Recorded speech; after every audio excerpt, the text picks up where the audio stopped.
up, players? It's WarbossTae in this mug. Welcome to my little corner of the universe, and let me show you what I've been working on.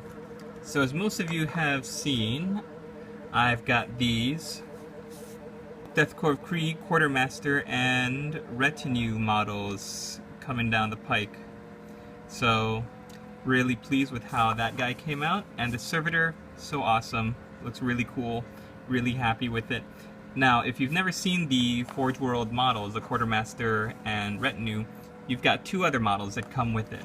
And here's the first one. He's like a medical servitor, and he's got a whole bunch of different medical arms. And something I didn't notice about him, because I haven't gotten to painting him yet, was his face.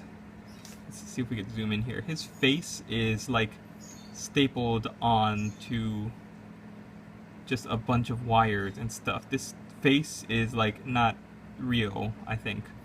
You got a bunch of wires and cords like jutting forward, and then the skin is just stretched and pulled taut over it, and then you've got his face. So that is so good and so cool. He's supposed to have two tanks on his back, and the second one I couldn't find it. It must have snapped off and broken off, and was not in the box of stuff. But yeah, look, they've got all these little saws and drills and needles. In fact, this little arm over here on the left was also a little bendy. I couldn't bend it back. I tried to bend it back as much as possible, so I just reinforced it here with a little brass rod there.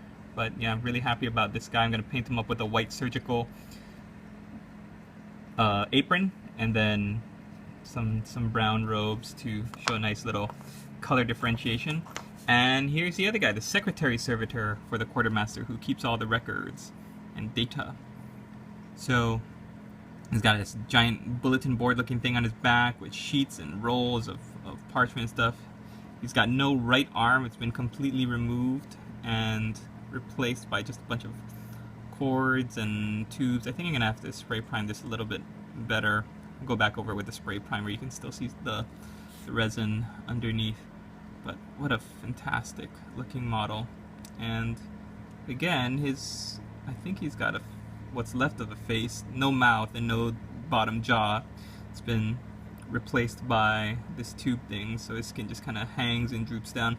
So gross, but so awesome. And different lenses so that he can see his work. Really cool. Also coming down the way, we've got our Word Bearers tutorial. I'm finally getting onto it. Project First Founding is finally making its way towards completion. I've also got my project The Empire kicking back up with Talabekland. So for those of you who, like Ringo, are familiar with the Talabekland paint scheme, that's going to be a fun one. It's red and yellow. Very cool, very iconic, especially with the Empire starting to make more of a splash in the end times. I'm really happy with that. Alright, and this is the last thing I want to show you. It's my Ogres, and they're all done except for one thing. They need bloody hands, and I started using blood for the blood god on this fellow here, but unfortunately it just didn't have the look of Tamiya Clear Red. So I'm going to see if I can hunt down Tamiya Clear Red today. Gave them all tattoos, some weathering and chippage in their weapons and stuff. I also like painting their eyes. A lot of people don't know that you can paint the ogre's eyes, except that they're little piggy eyeballs, and they're really sunken in, so you gotta really get in there. But I love painting them, so it's